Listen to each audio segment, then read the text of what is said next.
नमस्कार, आप विचार लाइव देख रहे हैं। मैं हूं विकास सिंह आपके साथ। मुजफ्फरपुर से चौंकाने वाली घटना सामने आई है, जहां एनडीए के कार्यकर्ता सम्मेलन में अचानक बवाल और अफरा तफरी का माहौल बन गया। गुरुवार को गायघाट विधानसभा क्षेत्र के जारंग हाई स्कूल में मैदान में ये सम्मेलन आयोजित किया गया था, जिसका मकसद था चुनाव से पहले कार्यकर्ताओं में जोश भरना और गठबंधन की ताकत को दिखाना। लेकिन मंच पर मौजूद दो प्रमुख दावेदारों के समर्थक जब आमने सामने आए तो माहौल इतना गर्म हो गया कि बाद में नारेबाजी से शुरू हुआ एक माहौल सीधे सीधे मारपीट तक पहुंच गया। देखिए, ये जो गायघाट सीट है, इस पर लंबे समय से रस्साकशी चल रही है। जदयू से टिकट की दौड़ में पूर्व विधायक महेश्वर प्रसाद यादव के बेटे प्रभात किरण है, जबकि लोजपा रामविलास की तरफ से दावेदारी कोमल सिंह की है, जो एमएलसी दिनेश सिंह और सांसद मीणा देवी की पुत्री है। सम्मेलन में ये दोनों नेता अपने अपने समर्थकों के साथ पहुंचे थे और जैसे ही भाषण शुरू हुआ, प्रभात किरण के पक्ष में लगे नारों का जवाब कोमल सिंह के समर्थकों ने और ऊंचे स्वर में दिया और थोड़ी ही देर में माहौल गर्मा गर्मी का हो गया। जमकर नारेबाजी हुई और नारेबाजी सीधे तौर पे मारपीट तक पहुंच रही।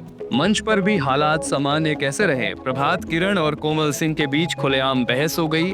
दोनों ने एक दूसरे पर टिकट हथियाने का आरोप लगाया और उन लोगों के बाद मंच के नीचे जो समर्थक खड़े थे वो भी उत्तेजित हो गए और अचानक स्थिति इतनी हिंसक हो गई कि उनके लिए काबू करना लोगों के लिए उसे मुश्किल हो गया।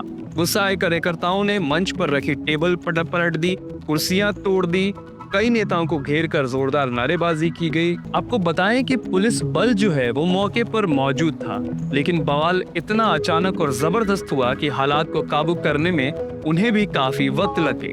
धीरे धीरे भीड़ को संभाला गया और सम्मेलन अधर में ही समाप्त हो गया। ये घटना आप समझिए कितनी बड़ी है। ये घटना एनडीए के भीतर सीट बंटवारे को लेकर चल रही खींचतान की कितनी बड़ी पोल खोलती है।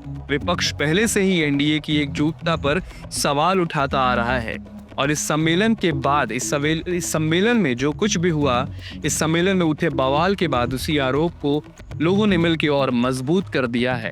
अब आप समझने की कोशिश करिए कि चुनाव से ठीक पहले इस तरह की झड़पें गठबंधन की छवि और कार्यकर्ताओं के मनोबल पर कितना बुरा असर डाल सकती है। इधर चुनाव आयोग ने भी बिहार विधानसभा चुनाव की तैयारियां तेज कर दी है। आयोग ने राज्य के सभी विभागों को सख्त निर्देश दिया है कि 6 अक्टूबर तक अधिकारियों और कर्मचारियों की तबादले की पूरी प्रक्रिया कर ली जाए। चुनाव आयोग के द्वारा स्पष्ट कहा गया है कि किसी भी अधिकारी या कर्मचारी का तबादला उसके गृह जिले में नहीं होना चाहिए और जिनका कार्यकाल 30 नवंबर तक 3 साल पूरा हो रहा है, उनका ट्रांसफर अनिवार्य रूप से किया जाएगा।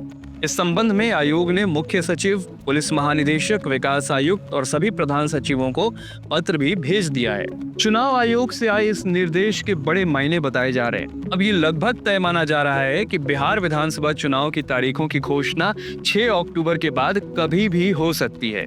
चुनाव आयोग की टीम मुख्य चुनाव आयुक्त के नेतृत्व में जल्द ही बिहार का दौरा भी कर सकती है, क्योंकि नीतीश कुमार की अगुवाई वाली सरकार का कार्यकाल 22 नवंबर को समाप्त हो रहा है। ऐसे में चुनावी प्रक्रिया नवंबर से पहले ही पूरी करनी होगी। वापस बात करते हैं मुजफ्फरपुर की हाथापाई घटना पर। ये घटना चुनाव से पहले बिहार की राजनीति को और गर्मा गई है। एक तरफ एनडीए गठबंधन मतदाताओं को अपनी मजबूती का संदेश देना चाहता है, वहीं दूसरी तरफ टिकट का खींचतान और आपसी टकराव एनडीए के लिए बड़ी मुश्किलें खड़ी करता नजर आ रहा है। अब सबकी नजर इस बात पर है कि आगामी दिनों में गठबंधन इन मतभेदों को कितना संभाल पाता है और क्या एनडीए अपने कार्यकर्ताओं को फिर से इन झड़प के बाद एकजुट करने में सफल हो पाता है या नहीं। विचार लाइव सुन रहे थे आप और मैं हूं विकास सिंह आपके साथ। बहुत बहुत धन्यवाद।